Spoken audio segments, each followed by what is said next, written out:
Buenas tardes a todos. Os damos aquí la bienvenida al Centro Cultural Casa Elizalde.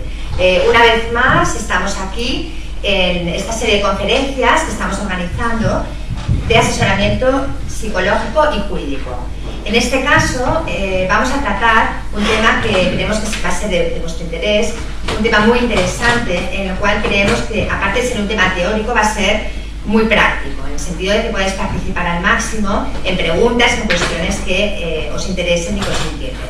El tema de hoy será hablar de la familia como concepto jurídico en primer lugar y concepto psicológico, y luego sobre todo las políticas sociales de ayuda a la familia.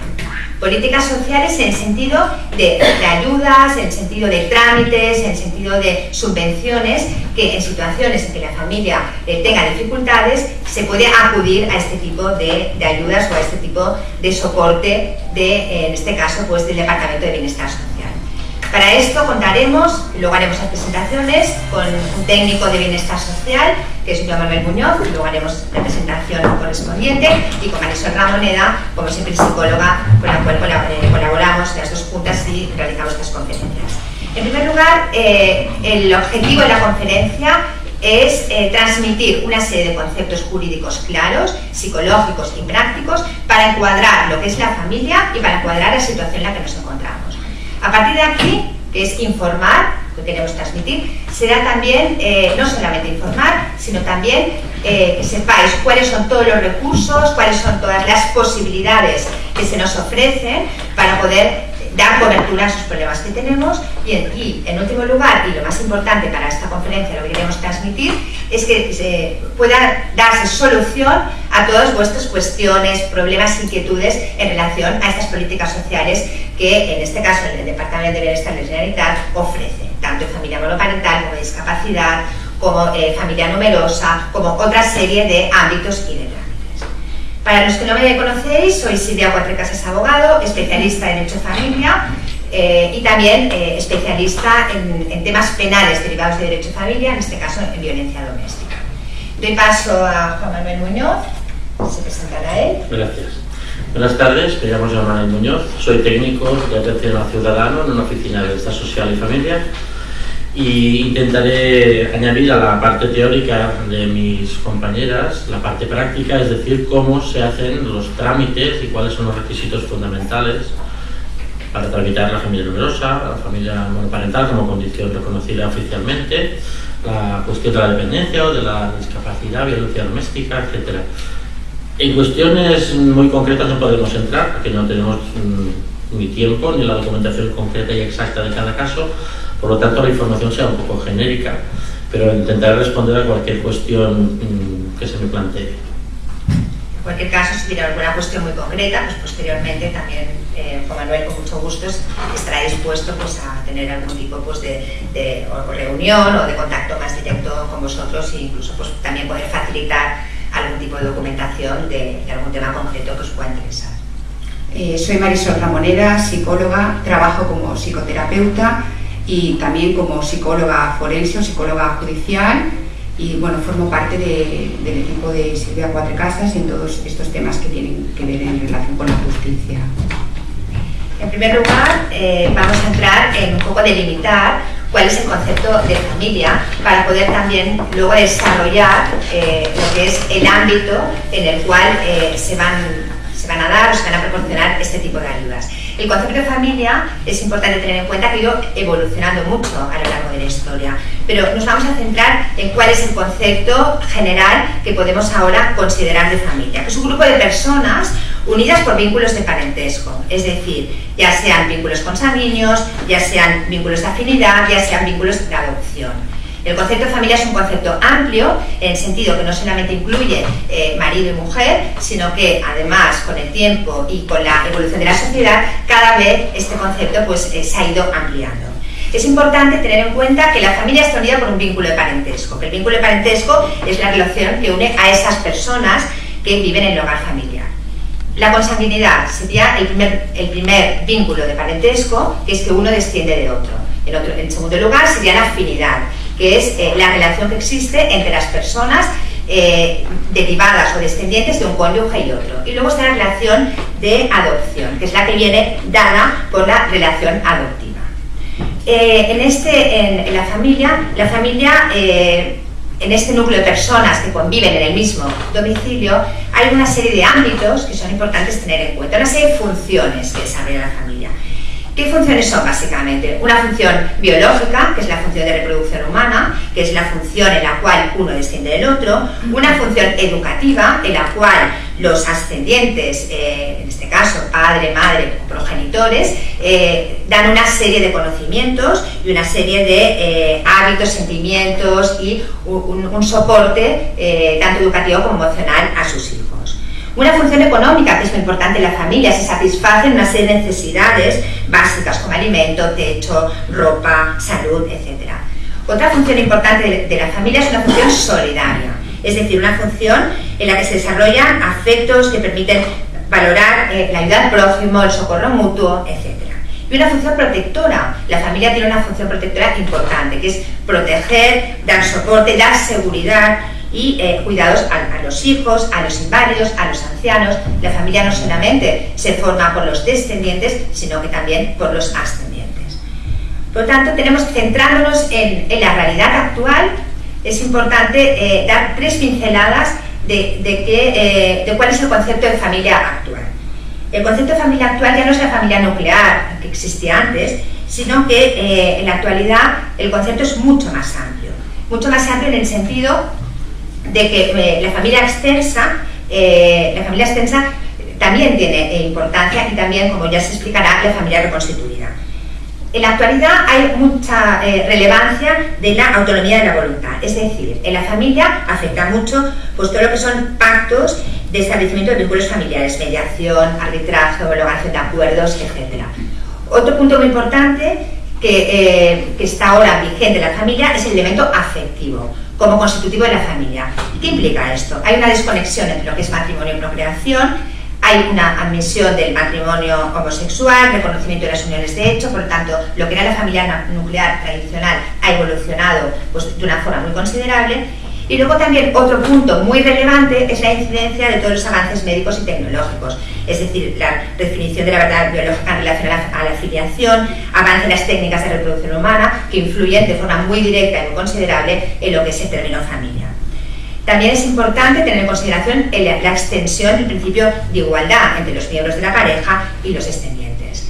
Entendiendo este concepto de familia como mucho más amplio que ese concepto tradicional, entendemos que en este ámbito en el cual la familia está mucho más abierta a todos estos modelos, que luego pues, ya definiremos un poco más qué modelos son, pues yo paso a Marisol Ramoneda, que hablará de una forma rápida, pero matizando un poco cuál ha sido la evolución del concepto de familia, cómo ha ido evolucionando de una época más tradicional a la actualidad y cómo ha influido esa evolución en el momento actual que nos encontramos del concepto de familia, tanto a nivel, pues en este caso más psicológico y más de relación social y de relación entre las personas que integran dicha familia.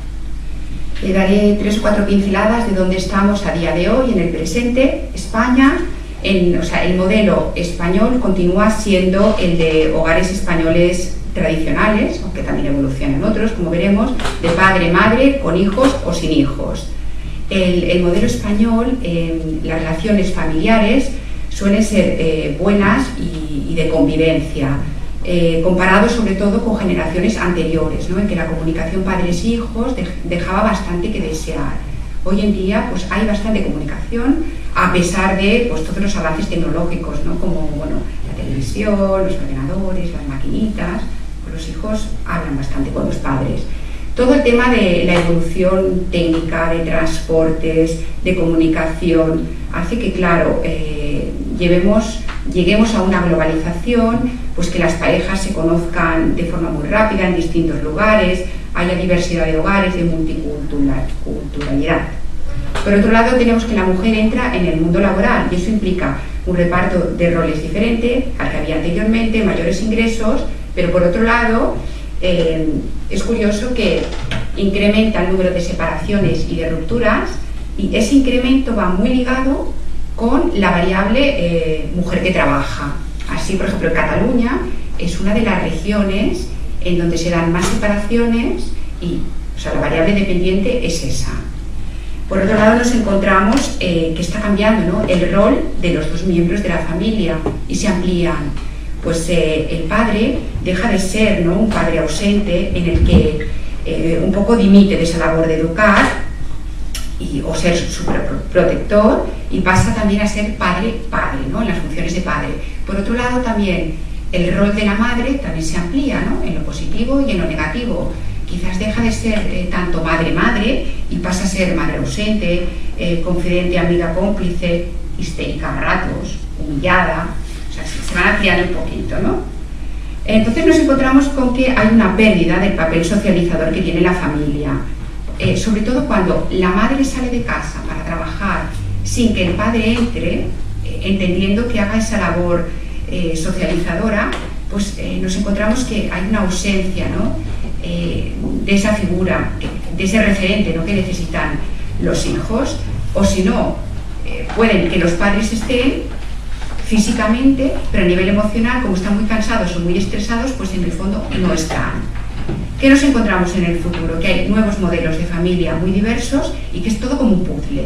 ¿No? Pues uno puede casarse, en un momento dado forma otra familia reconstituida, puede haber hijos biológicos, hijos adoptivos, hijos que vienen de inseminación artificial o de reproducción asistida, y bueno, se cae el modelo romántico de familia que dura para siempre. Entonces, ¿cuál es nuestro reto, no? Es conciliar la educación de los hijos, en esa función que pierde su aspecto socializador, la inserción social de la mujer en el mundo laboral y un poquito la corresponsabilidad familiar del padre. Entonces, el sistema familiar actual se basa en la libertad de la pareja para vincularse, desvincularse, ser flexible en cuanto a los roles que asume cada uno, los roles de género, y da más derecho a la autorrealización y a la satisfacción personal en la convivencia, incluso por encima de la fecundidad. Ahora pasaremos a daros una idea también de tipos de familia. La familia nuclear es aquella como la central, ¿no?, en que se compone de los progenitores y los hijos, bien sean de descendencia biológica o adoptados. Están unidos por un parentesco, por consanguinidad o por adopción. Tenemos por otro lado la familia monoparental, que está formada por uno o más hijos que conviven con una sola persona, que son de menos de 21 años y que esa persona es la que sustenta económicamente a esos hijos, ¿no? La familia numerosa está formada por uno o más ascendientes y 3 o más hijos. Luego ampliaremos estos conceptos.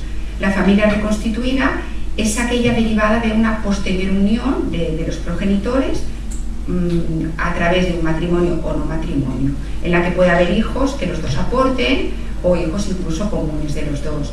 Luego tenemos, por ejemplo, también la familia de 3 generaciones, en que los abuelos tienen un papel importante, la familia de soporte, en que los hijos cogen un poco el rol, ¿no?, de los padres en la función un poco educativa y de soporte. Y tenemos también la familia acordeón, en la que es un progenitor que por las causas que sean realiza el aporte económico, a lo mejor tiene que viajar a otro país y deja al otro progenitor entonces a función de cuidado y afectiva. Por otro lado, también tenemos otro tipo de familias, por ejemplo, la familia cambiante.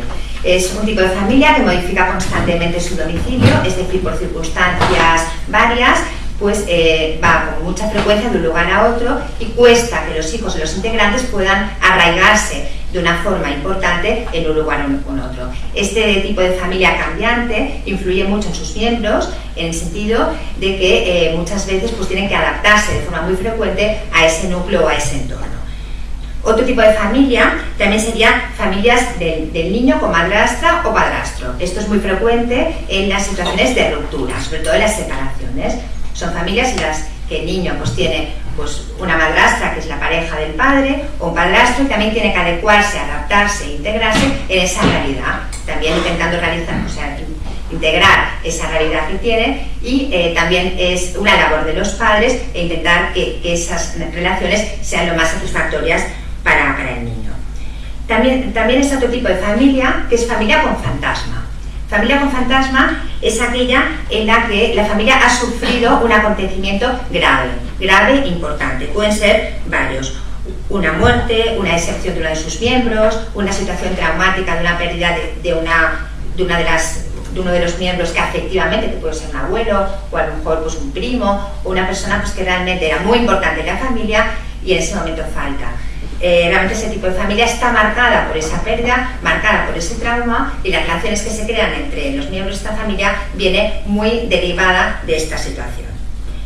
Familias descontroladas son aquellas familias en que ambos progenitores tienen o una actividad laboral muy intensa o realmente son personas desorganizadas que no saben tener unas pautas, unos hábitos, y los miembros de la familia sufren esa logística, esa dinámica de poca organización familiar. Y realmente pues este tipo de familias pues organizativamente pues sufren esta falta pues de orden en todos sus miembros, y también influye a la hora pues de la relación entre ellos. Otro tipo de familia es la familia invertida, que es lo que se suele llamar, o tradicionalmente se llamaba, familia en la cual domina el matriarcado. La madre es la autoridad absoluta del hogar, es decir, a todos los niveles, o sea, a nivel económico, a nivel de organización, etc. Luego está la familia extensa, que es uno de los tipos de familia más habitual. La familia extensa puede estar formada por muchos tipos de familia y en cada caso puede ser distinta. Puede ser una familia integrada pues, por los miembros progenitores, con los abuelos, o a veces pues, a lo mejor con un sobrino pues que está viviendo porque los padres están fuera. O sea, familia extensa puede ser muchos modelos y se puede dibujar, el escenario puede ser muy diferente, y muchas veces enriquece esta familia extensa, si viven en el mismo domicilio, las relaciones que existen entre unos y otros. Luego está la familia de padres divorciados. La familia de padres divorciados sería bastante parecida o similar a la que antes he enumerado, de niños con padrastro o con madrastra. Sería una familia con dos entornos muy diferenciados, en el cual sería el entorno del padre y el entorno de la madre, entornos complementarios en muchas ocasiones, pero con dos casas, en la mayoría de los casos, con dos casas, con dos entornos, con dos relaciones, con dos ámbitos. También puede ser muy beneficioso, y si las relaciones entre los progenitores, entre los miembros, son relaciones sanas y son relaciones fluidas, pues realmente la familia de padres divorciados puede ser beneficiosa, puede ser satisfactoria para sus miembros. Entramos ahora a analizar lo que es la condición de familia numerosa, lo que es el concepto jurídico de familia numerosa. En principio, la familia numerosa es la formada por uno o dos ascendientes con 3 hijos. Eso en principio es el concepto. En el caso, también puede ser ascendientes con 2 hijos y uno que tenga una discapacidad. En este caso también es importante tener en cuenta que los hijos pueden ser biológicos, adoptivos, y también pueden ser hijos de parejas reconstituidas. Entraremos ahora, después de analizar un poco lo que es el concepto, a ver qué tipo de categorías hay de familia numerosa, cuáles son los requisitos para solicitarla, el título, las ventajas, las ayudas, y un poco cómo prácticamente se desarrolla el concepto de familia numerosa. Doy la palabra a Manuel. Vamos a ver. La familia numerosa es un reconocimiento administrativo que otorgan las comunidades autónomas en las que está la familia residiendo, es decir, en la que está empadronada, de acuerdo con la legislación de servicios sociales del Estado.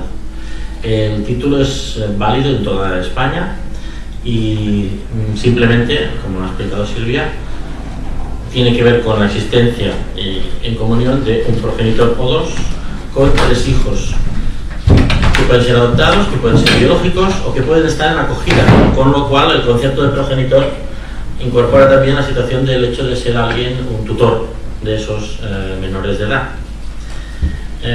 Esta es la teoría en versión letra mayúscula. En letra más pequeña hay unas cuantas versiones más, a partir de las cuales se puede construir un título de familia numerosa si se dispone de toda la documentación oportuna, que quiere decir que esos 3 hijos no tienen por qué ser comunes, pueden no vivir todos en casa, vivir con sus otros progenitores de acuerdo con la legislación, con lo que diga una sentencia de un juez, por ejemplo.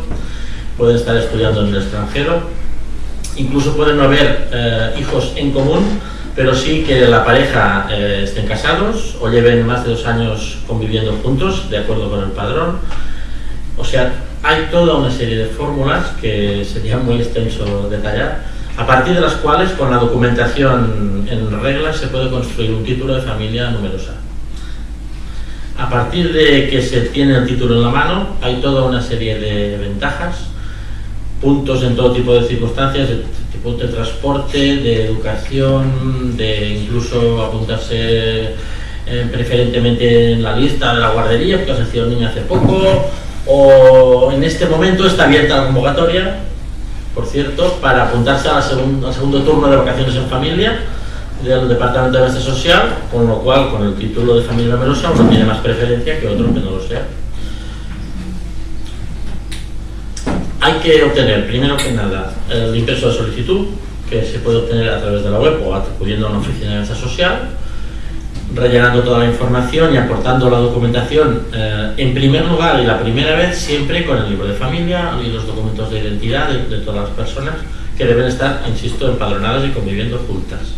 Y a continuación, el título tiene una caducidad diversa, puede que caduque a los 21 años, y a continuación hasta los 26, si el hijo que cumple los 21 depende económicamente, reside en casa y además está estudiando, puede que caduque antes porque alguno de sus miembros ya no esté en casa o porque se produzca un divorcio, hay que cambiar ese título y sustituirlo por al menos 2, si es que ambos progenitores cumplen con sus obligaciones.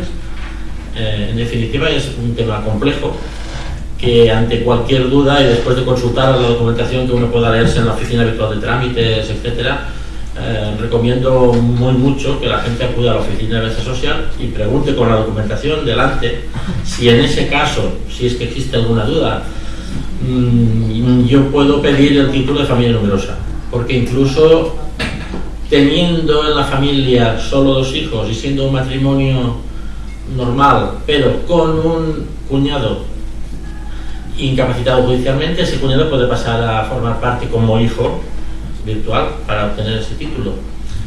O con un padre con una discapacidad del 65%, añadiríamos un hijo matemáticamente a ese título para que tuviera efecto. O con 3 hijos, pero con un hijo discapacitado, habría otro hijo, con lo cual entraríamos en el universo de las categorías, que hay 2 básicamente, la categoría general y la categoría especial. La categoría especial es a partir de los 5 hijos y la categoría general hasta 4. Con 4 podemos optar a la categoría especial de acuerdo con los ingresos de los padres, que no pueden superar un cierto límite. Del mismo modo, los hijos a partir de 21 años, además de estar estudiando, la dependencia económica la acreditan porque a través de la consulta los datos fiscales de esos niños no pueden tener unos ingresos superiores a un índice que es el IPREM. Creo que más o menos ya podemos pedir un título. Bueno, en relación a lo que es el concepto de familia monoparental, el concepto de familia monoparental sería un progenitor del cual dependen económicamente sus hijos, tanto económicamente o que está solo. Hay varios supuestos. Es importante tener en cuenta que el concepto de familia monoparental lo tenemos que enfocar desde el punto de vista del niño, del menor. Es decir, el menor solamente vive y está sustentado por uno de los progenitores. En este caso puede ser, por ejemplo, pues un progenitor solo, una madre soltera con un hijo, pero hay otros casos importantes y desde el punto de vista jurídico, sobre todo hay que señalar una de las modalidades, que sería un progenitor el cual económicamente sustenta a sus hijos de forma solitaria, dado que el otro progenitor no paga las pensiones por alimentos. ¿Cómo se puede acreditar esta situación jurídica? ¿Cómo se puede acreditar que este progenitor no recibe la pensión por alimentos que está establecida en la sentencia judicial?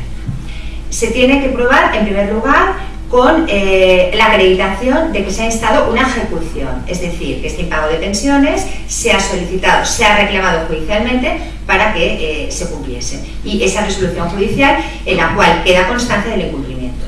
No solamente sería una ejecución civil, sino también la vía penal, es decir, la interposición de una querella por delito de abandono de las obligaciones familiares.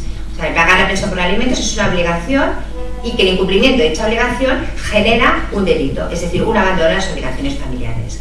Con esta documentación y otra documentación que Juan Manuel nos explicará también más detalladamente, puede ya también solicitarse el título de familia monoparental y por lo tanto acogerse a todas las ayudas y a todos los beneficios de este título. Sin esta documentación judicial acreditativa de esta situación, En este caso concreto no se podría conseguir el título de familia monoparental, dado que tiene que estar acreditado de forma documental fehaciente esta situación.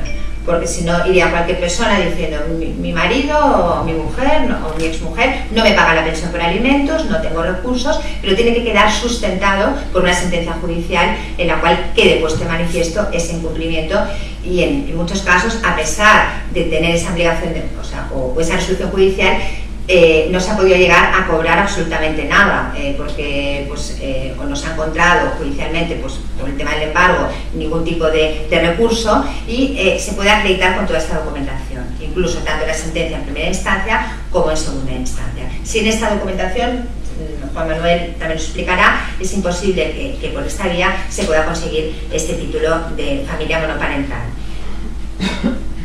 Bien.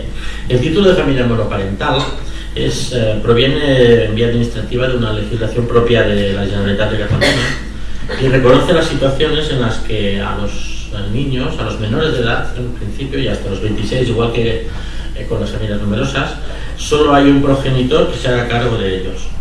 Esto es también elástico y tiene una serie de límites que más o menos vienen a ser los siguientes.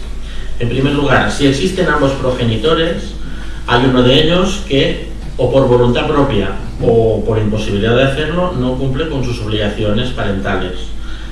Como le explico siempre a Silvia, de rollo triste es que uno de los dos ha fallecido, de buen rollo es que uno de los dos esté en la cárcel durante más de un año o esté incapacitado por cuestiones de salud durante más de un año, en el hospital por ejemplo, durante ese periodo de tiempo prolongado, es decir, a partir de un año que el padre está en la cárcel se puede solicitar el título de monoparental, por ejemplo, y hasta un año después de que ha salido tiene vigencia ese título, de modo que no es exactamente en el calendario, sino prolongado en el tiempo, más o menos. La situación más complicada, que es la especialidad de Silvia, es la contenciosa, es decir, existen casos de impago de alimentos, existen situaciones de violencia doméstica, de abandono del hogar, etcétera, etcétera. Y hay un caso en el que, a pesar de que el padre cumpla con sus obligaciones, la pensión de alimentos fijada judicialmente y por lo tanto la que paga efectivamente está por debajo de un índice determinado, que en este caso es el 50% del índice de renta de supervivencia de Cataluña, que en este momento está en 290 euros. Por lo tanto, una pensión inferior a ese importe equivaldría al hecho de que el progenitor que tenga custodia de su hijo pudiera solicitar el título de familia monoparental. En el caso de las familias monoparentales, con un hijo ya puedo tener mi título, pero con dos hijos además ya tengo el título en condición de categoría especial. Y también funcionan los hijos virtuales igual que en el sistema de la familia numerosa, es decir, con un padre con una discapacidad del 65% se añade otro hijo, por lo tanto con un solo hijo biológico en casa tendría el título de categoría especial y alguna otra circunstancia de este tipo. El título de familia monoparental tiene la dificultad en el momento de acreditar la situación de toda la documentación que ha explicado Silvia que hay que tener vigente, y que es muy posible que los que tramitan estos títulos pidan dentro de 2 años, dentro de 3, como está aquella cuestión que usted me dijo, que estaba abierta de un contencioso por impago o de un abandono de hogar, etcétera, es decir, que ha continuado el trámite en el juzgado. Hay que pedir al oficial del juzgado al menos un certificado de que eso sigue vigente, por cierto. Y esto es más o menos todo. En cuanto a las ventajas de unas cosas y otras, son prácticamente similares, simplemente la limitación reside en que vale el de familia numerosa en todo el Estado a todos los efectos, y el de monoparental, el título de familia numerosa, solo tiene validez en Cataluña.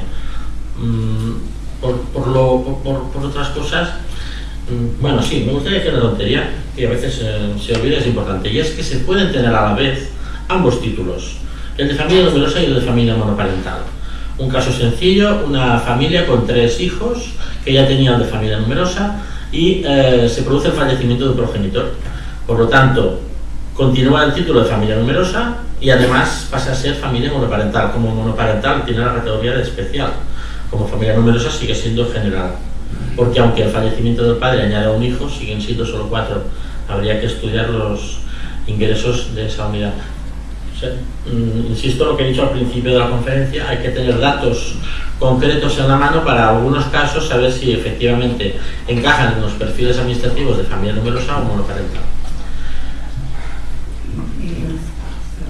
Solamente una precisión: en el caso de que la circunstancia deje de estar vigente, es decir, en el momento que esa pensión por alimentos se pague, en ese momento cesaría, o sea, en el momento que administrativamente tuviera constancia. En ese momento cesaría. Del mismo modo que cuando salgo de la cárcel tengo la obligación de decir, oiga, ya he salido, oiga, ya se ha pagado la pensión de alimentos.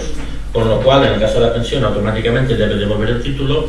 En el caso de la salida de la cárcel, del hospital o en alguna otra circunstancia, se prolonga, se difiere ese periodo de tiempo, tal como establece la normativa que hay vigente en ese momento. Y las ventajas o ayudas se sumarían unas a la otra, familia monoparental o familia numerosa. En este momento no se suman, es que por eso digo que hay que tener los dos si puedo, porque de ese modo juego con uno y con otro. En este tema me conviene mejor utilizar uno, en este otro me conviene mejor utilizar el otro. Hay una situación muy interesante ahora mismo con lo de las matrículas universitarias, que es la siguiente: hasta el año pasado, hasta junio del año pasado, el título de familia numerosa y el de monoparental tenían la misma aplicación en la matrícula, o el 50 o el 100% de exención de pago de los créditos que uno se matriculaba, solo pagaba las tasas.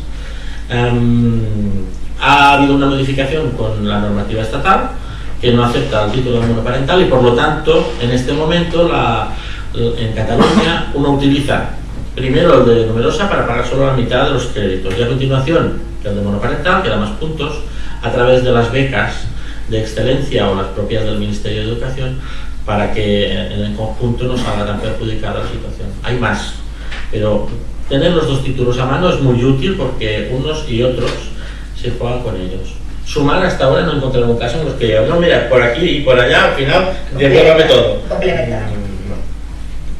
El carácter o la personalidad de una persona se forma en gran parte por el aprendizaje que recibe, además de lo que hereda genéticamente, ¿no? Entonces ahí tenemos la función importante en la labor socializadora que tiene la familia, y es diferente, ¿no?, lo que nos aporta una familia monoparental de una familia numerosa. Por poner algunos ejemplos, pues lo positivo, ¿no?, o las ventajas que puede aportar una familia numerosa es que los hijos aprenden a compartir con mayor facilidad, no son más generosos, se desarrolla un espíritu de servicio, ¿no?, y de ayuda de unos a otros, ¿no?, para dar esa labor de soporte a los padres. Son niños que tienen más sentido de tolerancia, porque claro, tienen que compartir, tienen que repartirse cosas, ¿no?, pues la habitación, la ropa. Son niños menos caprichosos, sus padres no se pueden concentrar solo en ellos. Por otro lado, aparecen relaciones de amistad entre los hermanos, son niños más responsables y son conscientes del esfuerzo que hacen sus padres para ellos. Siempre, pues cuando llegan a casa, como son tantos, pues entran en un ambiente hogareño y están siempre acompañados de forma emocional, porque si a lo mejor no se lo pueden dar sus padres ese apoyo, pues tienen algún hermano con el que hablar y bueno, van fomentando pues esos lazos y esos vínculos, ¿no? Por otro lado, estas familias también tienen unas desventajas, ¿no?, que es que el espacio físico pues puede ser más reducido, lo cual a lo mejor para estudiar no es tan conveniente, no se pueden concentrar tanto, y también pues que hay que repartirse, ¿no?, ese tiempo que tienen que disponen los padres, pues lo tienen que repartir entre muchos más hijos, y hay poca privacidad también, ¿no?, en estas familias. Por otro lado, las familias monoparentales tienen una serie de ventajas que serían que hay un único modelo, en muchos casos, de instrucciones. Los niños no visualizan a lo que serían pues peleas, o que un padre dice una cosa, el otro dice lo otro. Son niños que tienden a ser más independientes, que maduran más rápido. Por otro lado, encontramos que la ayuda emocional muchas veces no está dentro de casa, sino que la tienen que buscar fuera. Fuera significa a lo mejor en los abuelos, a lo mejor en los tíos o en los amigos. Eso pues puede ser, no es ni bueno ni malo en sí, sino simplemente es, ¿no? Porque al buscar otros modelos que solo el que tienen dentro de casa, pues eso también les puede enriquecer a esos niños. Por otro lado, la desventaja que encontramos es que hay un único sueldo, un único ingreso, entonces van más ajustados. El progenitor que está a su cuidado, pues claro, tiene que normalmente compatibilizar, salvo que sea muy rica, ¿no?, esa familia, su trabajo fuera de casa con ese cuidado de los niños, ¿no? Y ahí hay una sobrecarga de responsabilidades. Esto sería lo más importante así a nivel psicológico. Lo que sí podemos decir es que cada familia es diferente, ¿no?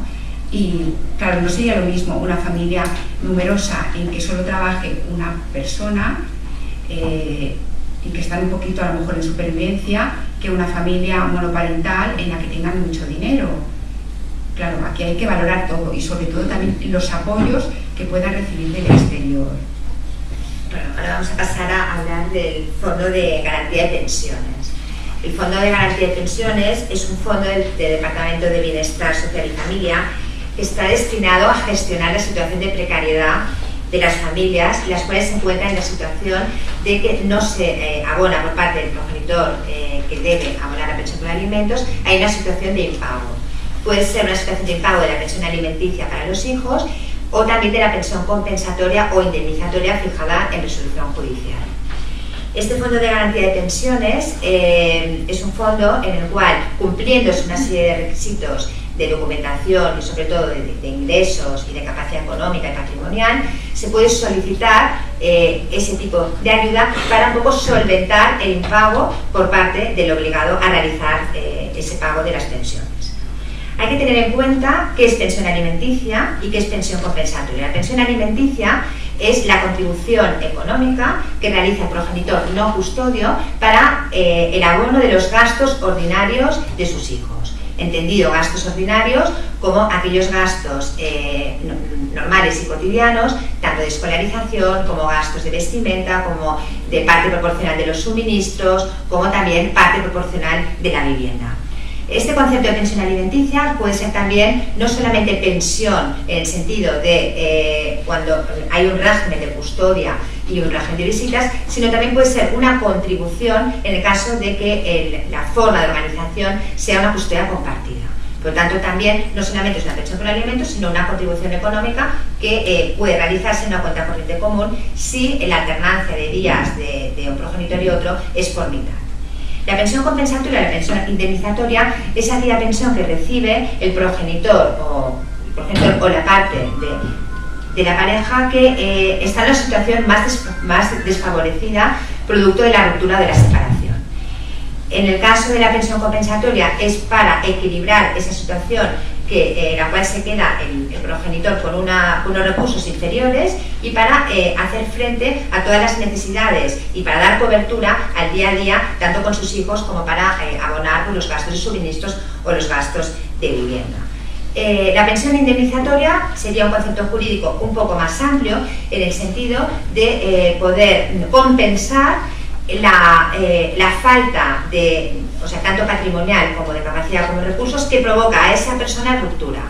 Es decir, el hecho de, a lo mejor, pues esta persona haberse ocupado mucho de la casa y de todo lo que es el cuidado de los hijos y que esta situación le va a generar pues una situación mucho más desfavorecida y una imposibilidad de poder generar más recursos, dado que durante muchísimo tiempo, durante un amplio tiempo de esa convivencia, ha estado dedicada pues, a otros menesteres.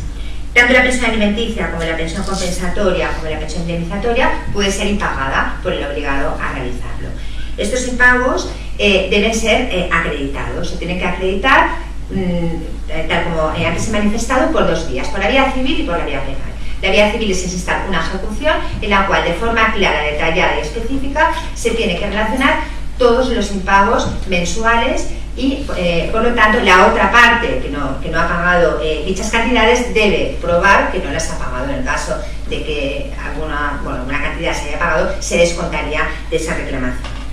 Por la vía penal sería lo que llamamos querella, que sería en el mismo modo reclamar esa cantidad, pero también imputando a esa persona que no ha abonado las cantidades por un delito de abandono de las obligaciones familiares.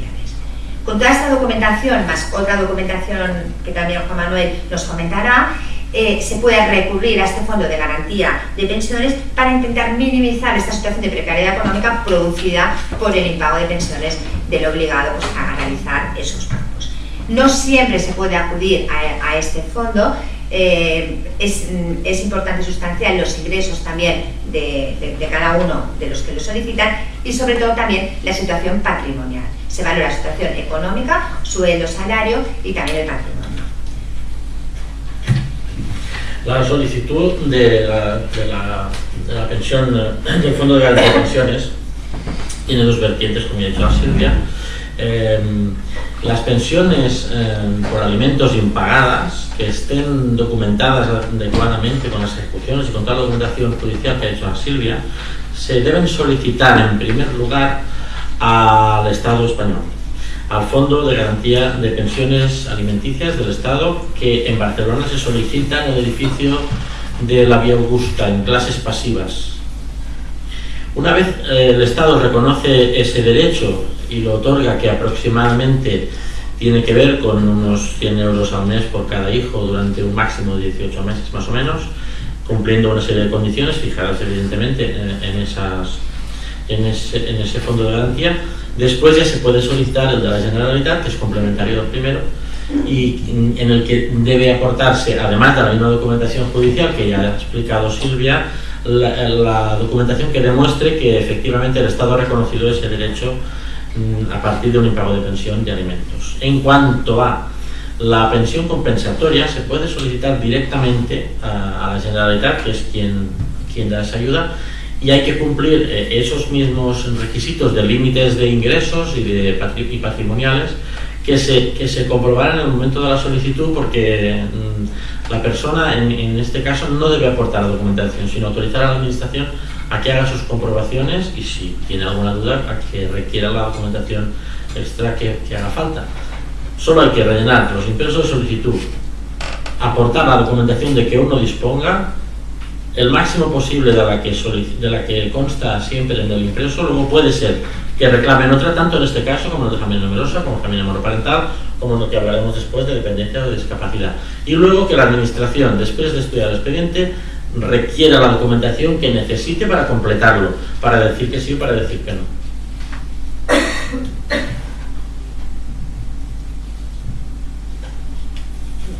Ahora entraremos en lo que es el maltrato intrafamiliar como concepto amplio y concepto extenso. En primer lugar, hablaremos de qué es violencia. O sea, violencia es toda acción ejecutada con fuerza en la que se lleva a cabo contra la voluntad de otra persona. El comportamiento violento intenta imponer algo que la otra persona no quiere. O sea, y esta violencia puede ocasionar daños físicos y daños psíquicos. La violencia intrafamiliar se considera de forma genérica toda violencia ejercitada dentro del seno de la familia, es decir, con cualquier miembro de la familia que viven en el mismo domicilio. La violencia familiar puede ser por acción o la violencia intrafamiliar por acción o por omisión. Acción es una conducta tendente a producir un daño y la omisión es no realizar una conducta que debería ser beneficiosa para evitar ese daño. La violencia intrafamiliar se puede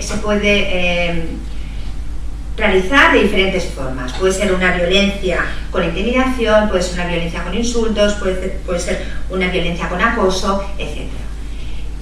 Para que se dé una situación de violencia intrafamiliar propiamente dicha desde el punto de vista jurídico, no tiene que ser una acción aislada, sino que tiene que ser repetitiva en el tiempo. ¿Qué quiere decir esto? A ver, una acción puntual puede ser ocasional, pues a no ser que sea algo muy grave, en general no se considera violencia intrafamiliar desde el punto de vista jurídico. Tiene que ser una violencia más continuada y sobre todo denunciada ante el sistema judicial, ante los juzgados. Lo que es la violencia intrafamiliar se da dentro de la familia, se da dentro del seno familiar y pueden estar afectados el cónyuge, los padres, los hijos, cualquier persona que viva dentro de esta organización familiar. ¿Qué causas se producen o por qué se produce esta violencia? Muchas veces se produce por falta de control de impulsos, en otras ocasiones por una serie de patologías, por adicción a las drogas, por alcoholismo, por incapacidad de resolver los problemas, a veces por situaciones generadas por la separación y falta de saber gestionar estas situaciones nuevas, etc. Es fundamental distinguir dos conceptos que habitualmente se utilizan de una forma pues, bastante entrecruzada y que queremos un poco diferenciar cuáles son. Sería violencia de género y violencia doméstica. La violencia de género es la que sufre la mujer, es decir, la que ejerce el hombre sobre la mujer. Sería solamente este tipo de violencia que es la que está recogida en la ley de violencia de género. La violencia doméstica sería la violencia, cualquier acto violento que se da dentro del hogar familiar entre cualquier persona que no sea el hombre sobre la mujer. Es decir, puede ser pues tanto de la mujer sobre el hombre, como sobre los hijos, como sobre otro tipo de parientes. Y sería el concepto más amplio de lo que sería violencia doméstica. Muchas veces pues, se confunde un término con el otro. También es fundamental referir la diferencia entre violencia física y violencia psicológica. La violencia física es más fácil detectarla porque es cualquier tipo de agresión en la cual hay una secuela que se ve, que es palpable y que con el informe médico pues, puede constatarse. La violencia psicológica es mucho más sutil y muchas veces no solamente son humillaciones, insultos, vejaciones, sino que a veces son conductas mucho más sutiles o mucho más poco vistas o poco detectables, como puede ser pues, una situación de alejamiento, como una situación a lo mejor pues, de intentar relegar a esa persona o intentar realizar una humillación, pero de forma mucho más sutil. Otra situación que se da frecuentemente es la orden de protección. La orden de protección es cuando una persona ha sufrido una situación de violencia, ya sea física, psíquica, y ha solicitado en el juzgado o ha interpuesto una denuncia y ha solicitado una orden de protección, se le concede siempre y cuando por parte del juzgador se considere que en una situación de riesgo una orden de alejamiento. La orden de alejamiento implica el no poderse acercar a esa persona en un tiempo determinado que está fijado en sentencia, que puede ser puede ser un año o 6 meses, y también un radio determinado. Esto implica que en ese radio, pues que puede ser 1 kilómetro, que puede ser 500 metros, no puede acercarse a esa persona y también evitar que la otra persona se acerque a ti. Es un tema fundamental porque muchas veces, pues si uno tiene el colegio del niño cerca del domicilio del otro progenitor, el cual tiene un orden de alejamiento, o el trabajo cerca, pues o tiene que pedir una autorización en el juzgado o una autorización en el juzgado para poderse acercar, o si no tiene que intentar pues que sea otra persona la que realice esos intercambios para no acercarse, porque en caso de realizar este acercamiento habría un quebrantamiento de la orden de alejamiento que por lo tanto pues con las consecuencias penales que tiene. Esta orden de alejamiento nunca es continuada, sino que tiene una caducidad, dado pues que en principio si se revierte la situación, esta orden de alejamiento pues cesaría en el tiempo. Tanto las situaciones de violencia intrafamiliar general como lo que es violencia doméstica, violencia de género, maltrato físico y maltrato psicológico son situaciones que a nivel de ayudas o a nivel de soporte están también contempladas en bienestar social. Es decir, las personas que sufren estas situaciones pueden tener una serie de ayudas, una serie de recursos para intentar paliar esta situación que muchas veces provoca el tener que irse del domicilio donde viven, a lo mejor tener una falta de recursos, porque si es una mujer que ha sufrido violencia doméstica tiene que abandonar el domicilio familiar y a lo mejor dependía del marido y hasta que hay una regulación más específica pues no cuenta con esos recursos. Intentar paliar, intentar un poco suplir esa falta de la situación que tenía hasta ese momento con una serie de ayudas y recursos. También en este caso debe probarse documentalmente y en todos los casos tiene que haber siempre documentación acreditativa de esta situación. No es lícito el manifestarlo, sino que todo tiene que ser sentencias judiciales en las cuales se acredite esa situación. O al menos la interposición de una denuncia con una cierta base en la cual se puede apoyar el organismo competente, en este caso Bienestar Social, para poder gestionar ese tipo de ayudas, ese tipo de soporte también administrativo. Bueno. Existen unas ayudas económicas estrictamente como medida de protección integral en cuestiones de violencia de género, y en cuanto a la documentación, Silvia, es muy concreto. El impenso de solicitud habla de 3 cosas: una orden de protección, o una sentencia condenatoria por la vía penal, o bien un informe del Ministerio Fiscal. Más allá de esta ayuda estrictamente económica, todo el soporte en estos casos se canaliza a través de los servicios sociales, con lo cual hay que acudir a ellos o directamente o a través de las autoridades competentes, desde la policía hasta los mismos juzgados, y desde casas de acogida hasta cualquier necesidad básica o complementaria de la vida cotidiana que necesite la mujer y sus hijos, que también están incluidos en eso. Basta con que lo soliciten acreditando la situación y acudan sobre todo siempre al asistente social del ayuntamiento donde residan, que es quien se va a responsabilizar de que todo llegue al final.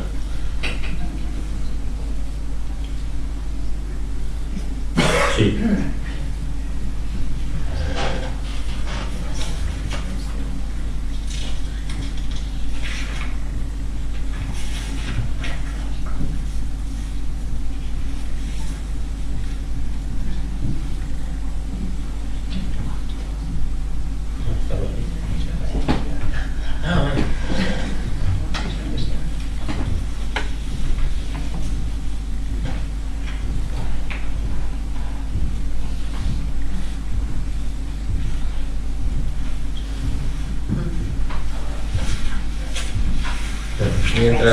Mientras localiza la imagen que está buscando, simplemente puedo añadir más. Hay 2 teléfonos gratuitos de uso directo de las mujeres en situación de violencia, y también hay un teléfono específicamente para los niños al que pueden llamar y presentar la denuncia que crean oportuna para que las autoridades intervengan de acuerdo con lo que ellos puedan explicar. No sé si hace falta decir esos números, quiero decir, 900-900-120 es el de atención especializada para violencia machista, y el 900-300-777 es el teléfono de la Infancia Responde. ¿Y para los hombres no hay? Pues... ¿Me habéis olvidado? No me he olvidado. No existe específicamente esta circunstancia en cuanto a servicios sociales, pero a través de los asistentes sociales del ayuntamiento estas cuestiones se resuelven también sin ningún problema. Y si hay niños por medio, más insistente todavía, porque intervienen la Secretaría de Familia con sus unidades de atención especial a la infancia. Específicamente para los hombres, no. De momento.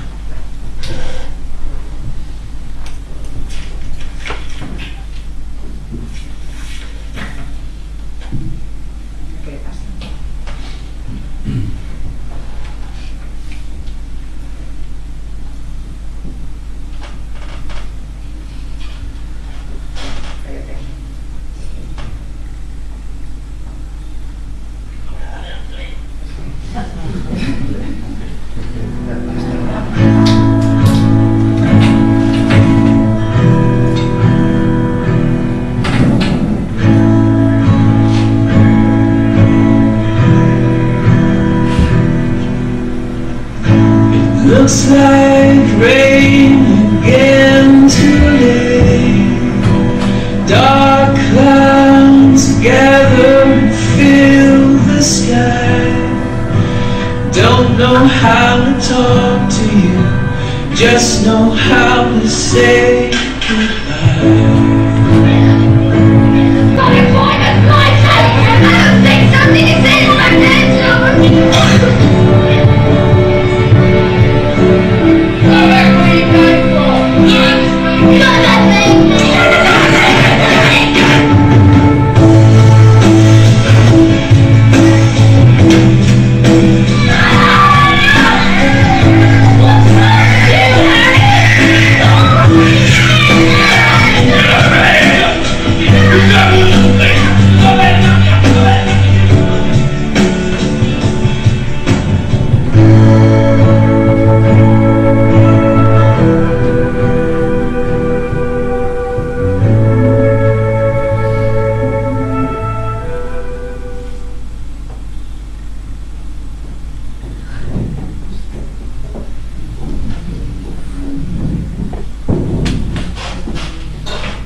estas pequeñas imágenes y el mensaje que decían, ¿no? Children do lo que ellos ven, ¿no? What children see. Es lo que pasa y la función que tiene la familia como socializadora, ¿no? Lo que los hijos ven de los padres es lo que luego ellos van a repetir en los ambientes en los que se muevan, se desarrollen, trabajen, en las familias que luego formen. Si cogemos la definición del maltrato que ha dicho mi compañera como acción, omisión o trato negligente, no accidental, en la que se puede privar al niño, a la persona adulta o a la persona mayor de sus derechos y bienestares, vemos que lo que pasa con el maltrato es que interfiere, ¿no?, en el desarrollo físico, psíquico o social de una persona, se vulneran esos derechos humanos y hay dificultades para que esa persona pueda ser autónoma y pueda ser libre. Los efectos psíquicos son sutiles y son difíciles de probar, sobre todo en el tema judicial, y hay una continua desvalorización, descalificación, tanto si se refiere, ¿no?, a la propia pareja como a los mayores o como a los niños. ¿Y esto qué hace, no? Que genera un gran estrés emocional y repercute directamente en la autoestima. Por otro lado, tenemos también el tema físico. Cuando es un maltrato físico, también como ha comentado mi compañera, es más fácil, es más evidente, ¿no?, porque los signos se manifiestan pues con moratones, con heridas, con fracturas, con quemaduras. Entonces, ¿qué tenemos? Que a corto plazo ese maltrato influye directamente en la autoestima. En la autoestima es en la identidad que tiene esa persona. Entonces, como los cimientos de construcción, como si fuéramos edificios, ya no son sólidos y están mal construidos, todo luego aquello, ¿no?, que se vaya añadiendo a nivel de otras personas, laboral, de otras interacciones con los demás, pues ya va a tambalearse, ¿no?, porque nos han hecho creer pues que no servimos para nada, que no sabemos hacer nada.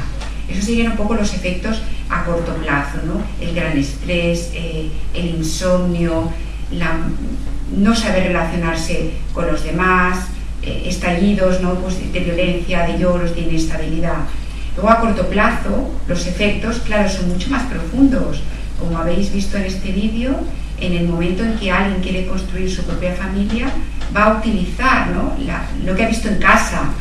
Entonces, si sus padres no saben gestionar los conflictos, no saben hacer entender las cosas que hay que hacer a los niños, pues ellos van a aprender todo esto y será lo que transmitan también a sus propias familias, que creen.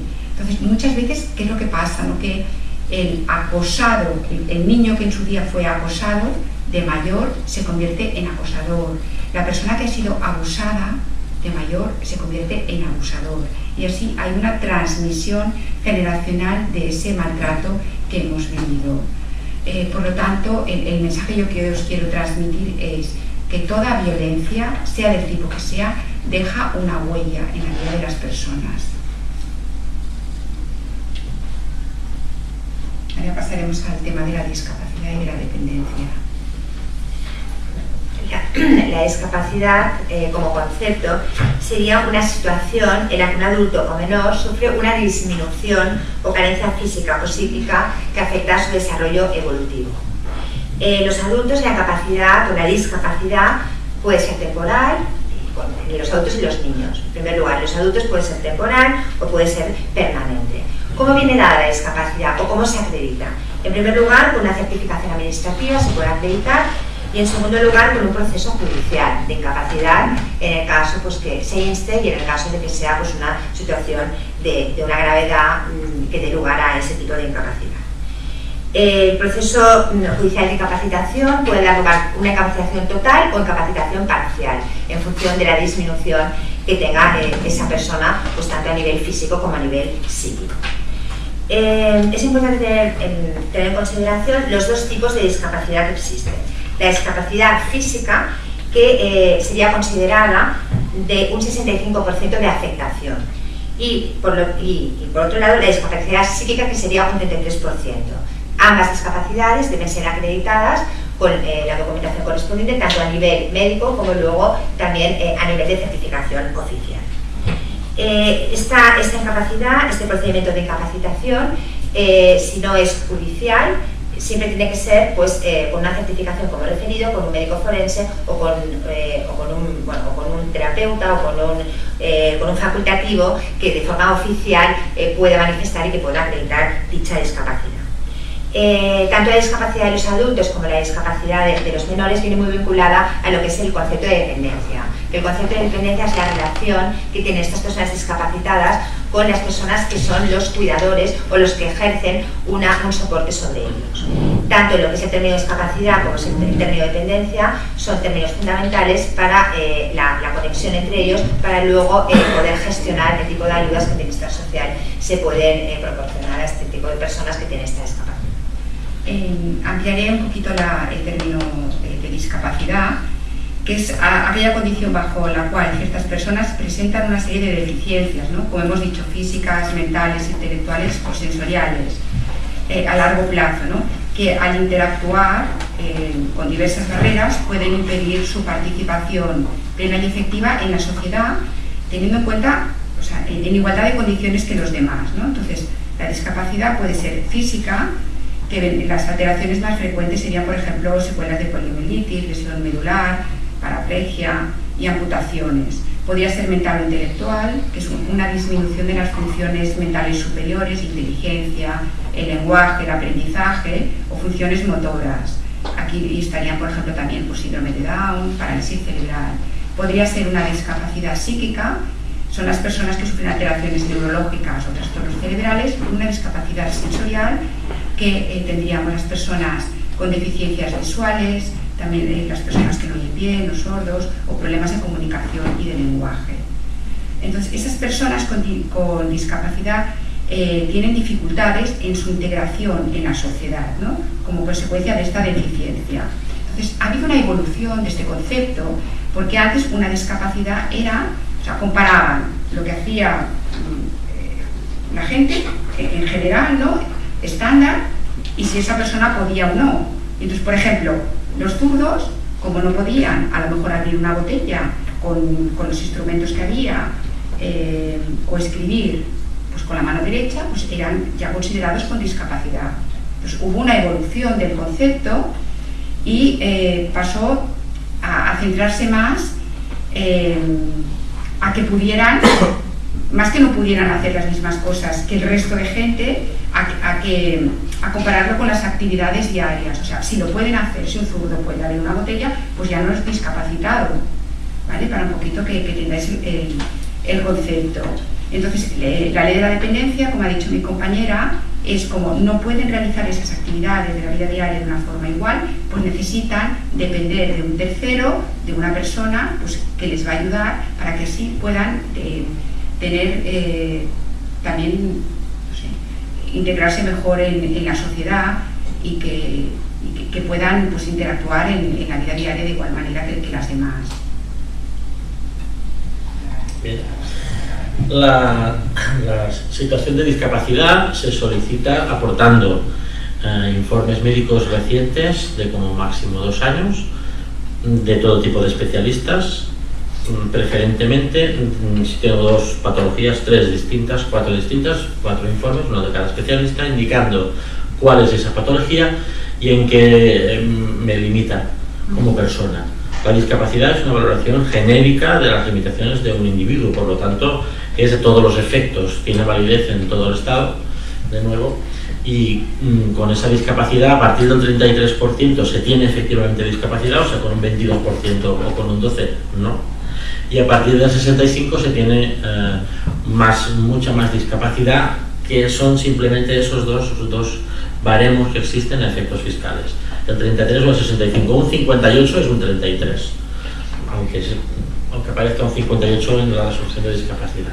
La dependencia es una derivación posterior de esa discapacidad que había existido como en la legislación de hace muchos años, porque se refiere estrictamente a una de las 2 condiciones que se valoran además de la discapacidad como porcentaje.